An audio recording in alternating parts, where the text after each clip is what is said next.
The deep state for me is the national security apparatus. And I believe that the most important institution in it is the Central Intelligence Agency and the intelligence agencies more generally. I think a tremendous amount of U.S. policy is made in the intelligence communities, which were designed, unfortunately, back in 1947 under the National Security Act, not so much as intelligence agencies as almost a secret army of the President of the United States. So a great deal of what the deep state has done over the decades is topple other governments. And typically, this is done in what are called covert regime change operations. It's sometimes overt, like sending in NATO to bomb Libya in 2011, but mostly it's done covertly. And there's a wonderful book that was a dissertation, actually, under John Mearsheimer by Lindsay O'Rourke called Covert Regime Change.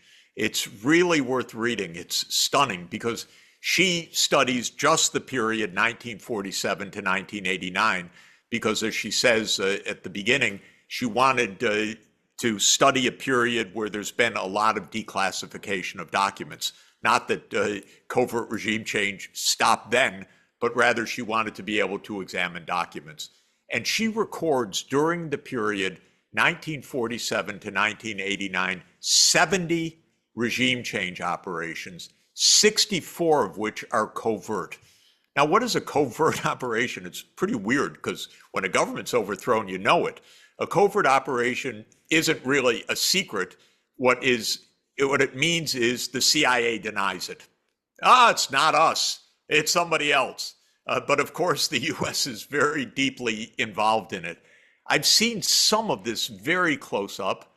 I know other bits of it by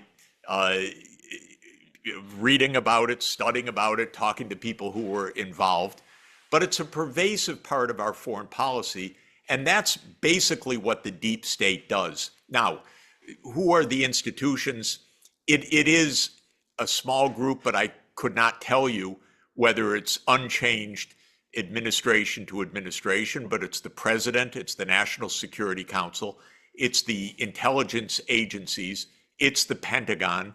It is a very small number of major military contractors, and it's the armed services committees of the Congress. That is a few hundred people, and they are the main determinants of the American use of violence, whether in covert means or decisions on going to war. So again, we could linger here forever. There's a great book that I read years ago by Tim Weiner called Legacy of Ashes, which I think is a quote of Dwight D. Eisenhower's when he was reflecting on the CIA. There's criticisms of that book, of course, because it goes into so many details. Some people say, is Tim Weiner just an agent of the CIA? Because one of the contentions of the book was that this agency has been a total disaster. And so because it's shrouded in secrecy by design, a lot of rumors persist about it that no one can really verify one way or the other. Another problem with the quote deep state or national security state or the CIA or the national security apparatus is that much of what the public knows at the very least, right, is stuff that's very old, stuff that's been released over time. And so I guess one question I have here is how much do you think what we know about what the CIA was in 1963 when Harry Truman wrote his critique of the organization in the Washington Post a month after Kennedy was assassinated, how much of what we understand about the intelligence apparatus is actually relevant to how it operates today and how much power the agencies have today? I think it's still very relevant, and it's completely shocking and dismaying to me that the last time there was a serious investigation by Congress of the CIA was 1975. The Church Committee of Frank Church of Idaho. That was 50 years ago this coming year. We've not had a serious investigation since then. Now, I've seen some coups straight up with my own eyes. Because I work abroad, I had a president tell me they're going to take me out. And they did, by the way. A president tell you that they're going to take him out, not take you No, out. no, no. Sorry. Yeah, yeah. I just want No, to make not sure me. people know. First of all, You're no, no, talking no. about Not the me. Haitian No, no, no, no. president. Yeah, yeah. Exactly. So the president of Haiti, Aristide, said to me, thank you. You got it exactly right. They're going to take me, President Aristide, out. And I, being a naive economist, said, no, no, we're going to get this to work. We'll fix this, and so on. One day, they walked him to an unmarked plane and overthrew him and flew him to the Central African Republic. They literally did it. And then I got this unbelievable glimpse into how this works when, horrified, I called the New York Times reporter on the beat of Haiti and said to her, report this, come on, it's broad daylight. She said to me, this is a friend, oh no, my editor's not interested in this. Excuse me? Your editor is not interested in an American-led coup in broad daylight? And that's how it went down. Now, that's just little Haiti, but that's how it went down. And I've seen lots of this over the years, not in a systematic way. No one's sharing this information with me. I'm an economist. I'm dealing with budgets and taxes and exchange rates. But you hear a lot because I'm dealing with heads of state and I'm dealing with foreign ministers and I'm dealing with economy ministers and so on. And we're meddling up and down the wazoo, and it's extremely dangerous. And the track record of all of this is terrible, because if you overthrow another country, you don't end up in a new equilibrium. You end up in a profound disorientation. And just to take another case, because you're right, the American people know very little about this. We know very little about it. It's all secret. So you just get glimpses of it. But another example, Obama decided, together with Hillary Clinton, that they would overthrow the Syrian president, Bashar al-Assad. And president made what's called a finding, presidential finding, and he ordered the CIA to train and arm jihadists, basically, to overthrow Bashar al-Assad. And they did that, but they didn't succeed, as in many cases, they failed. Now, this was all denied for years. And then there were two, I think maybe three times that this was mentioned in the New York Times in 2015 and 2016. It's called Operation Timber Sycamore. It's a real document, a real plan. It's something really signed by the President of the United States.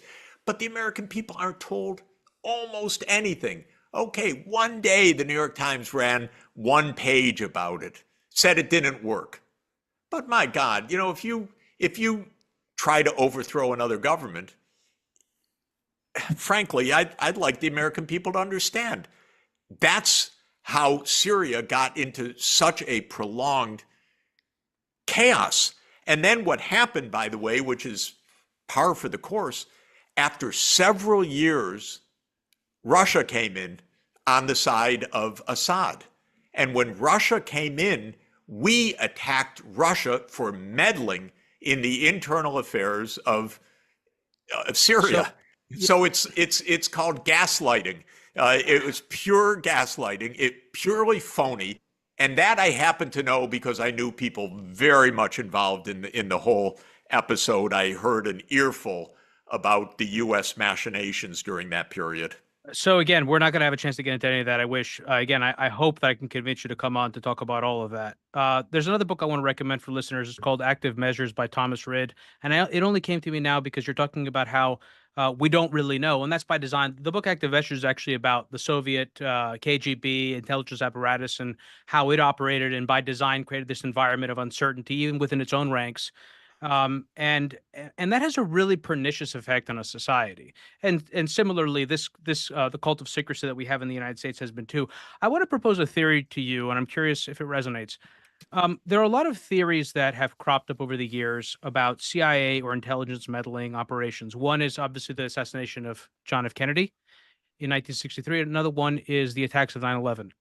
With respect to JFK's assassination, actually with both in these cases, there was suppression of information. And I know this is a fact for we know this is a fact on the historical record for JFK. We also know it for 9/11, but I've also had Senator Bob Kerrey, who was one of the 11 members of the 9/11 Commission on here, and he talked about how he actually said, quote, this was a conspiracy that went to the highest levels of the Saudi government, the Saudi royal family.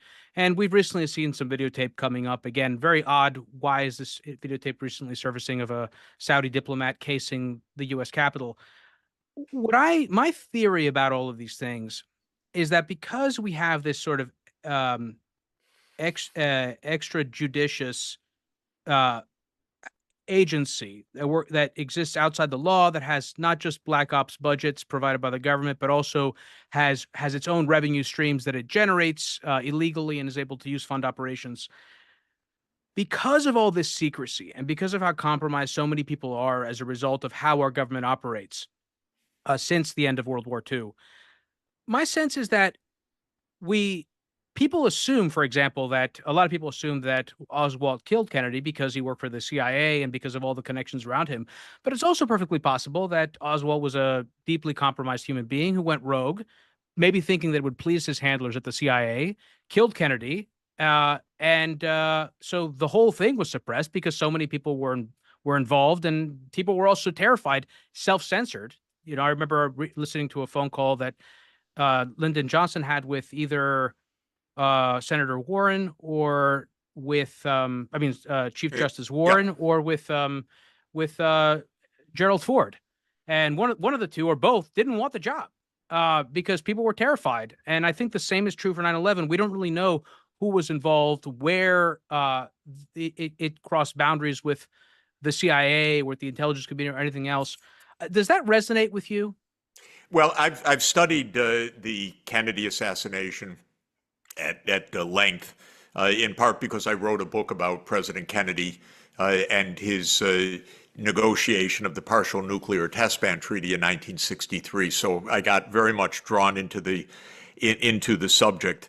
I'm personally convinced that there was a conspiracy, that the United States government was very much involved, that the CIA was involved, that papers are still being withheld, we know, that show a lot of what was known, because here we are 61 years later, and every president has withheld documents that were supposed to have been released a long time ago. When you say the And government was involved, do you mean a shadow government, a government, a sort of a source of power that was filled with the ranks of people in the intelligence community, maybe people also within the official government, but not the official government itself?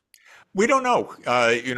We really don't know. I think a lot of people who had government jobs were involved. Let me put it that way. Right. Whether it was crazy and rogue or a little bit more even structured than that, it was a coup, and it was a very awful thing. And aside from everything else, just as a footnote, because for all of us who spent a lifetime hearing about it, looking at Zapruder, reading about it, talking about it, the forensics for the never added up at all. Yeah.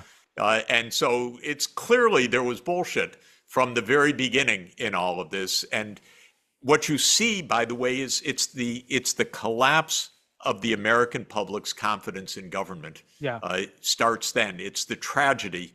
It's what Bob Dylan says in "Murder Most Foul." It was really the end of the illusion in a way.